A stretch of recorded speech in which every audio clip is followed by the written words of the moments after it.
চাঁপাইনবাবগঞ্জ সীমান্তে তখন কঠিন পরিস্থিতি।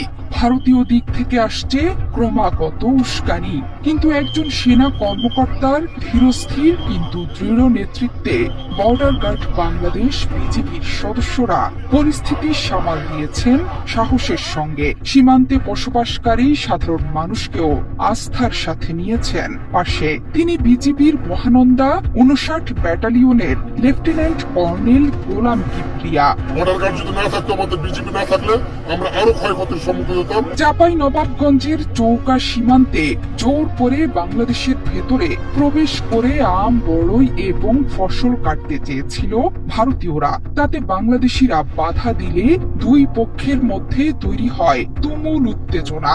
এমনকি ওপার থেকে গোলা, ককটেল এবং টিয়ার গ্যাস ছোড়ে বিএসএফ। তবে পুরো পরিস্থিতিতে বাংলাদেশের জনগণের সাথে কাঁধে কাঁধ মিলিয়ে সামাল দিয়েছেন বাংলাদেশের সীমান্তরক্ষী বাহিনী বিজিবির সৈন্যরা।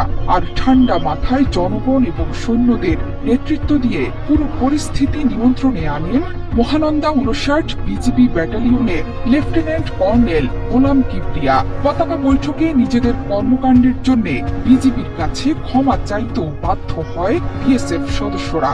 অধিনায়ক গোলাম কিবরিয়ার সফল নেতৃত্বে সীমান্ত এলাকায় সাহসী ভূমিকায় জনগণের। ঘটনার দিন বিকেলে সীমান্তের শূন্য রেখায় অধিনায়ক পর্যায়ে অনুষ্ঠিত হয় পতাকা বৈঠক। এ সময় উত্তেজনা, গাছ ও ফসল কাটার বিষয় নিয়ে ক্ষমার সঙ্গে দুঃখ প্রকাশ করেছে ভারতীয় সীমান্তরক্ষী বাহিনী বিএসএফ। পুরো বিষয়টি সামাল দিয়ে গোলাম কিবরিয়া জানান, চৌকা কিরণগঞ্জ সীমান্তে দিনভর উত্তেজনা থাকলেও বিকেলের পর পরিস্থিতি নিয়ন্ত্রণে আসে।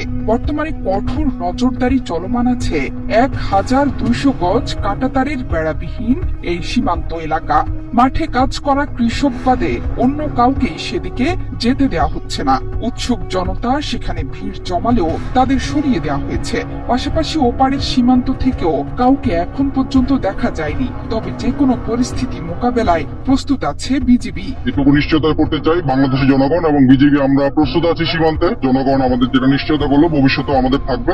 বিজিবি আমরা দিনরাত প্রস্তুত আছি। আমরা ইনশাল্লাহ যে কোনো পরিস্থিতি আমাদের বিজিবির কন্ট্রোলে আছে। এর আগে শনিবার বেলা ১১টার দিকে সংঘর্ষের সূত্রপাত হয়েছিল।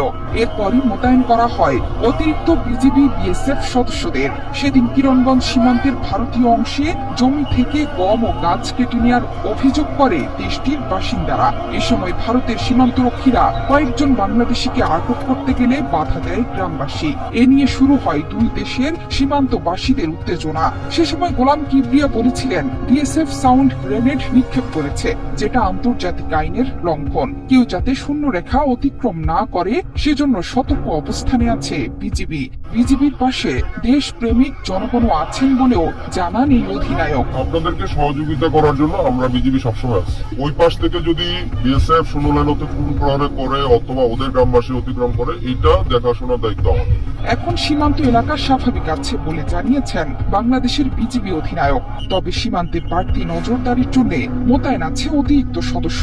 পাশাপাশি এই ঘটনায় ৫৯ বিজিবি অধিনায়কের সংবাদ বিজ্ঞপ্তিতে সীমান্ত এলাকায় না যেতে এবং কৃষক ও স্থানীয় জনসাধারণের ফসলের মাঠ নষ্ট না করার জন্য অনুরোধ জানানো হয়েছে। বাংলাদেশ থেকে যে উৎসুক জনতা ১০,০০০ ১২,০০০ লোক এখানে আপনাদের মাঠে প্রবেশ করে আপনাদের ফসল নষ্ট করতেছে।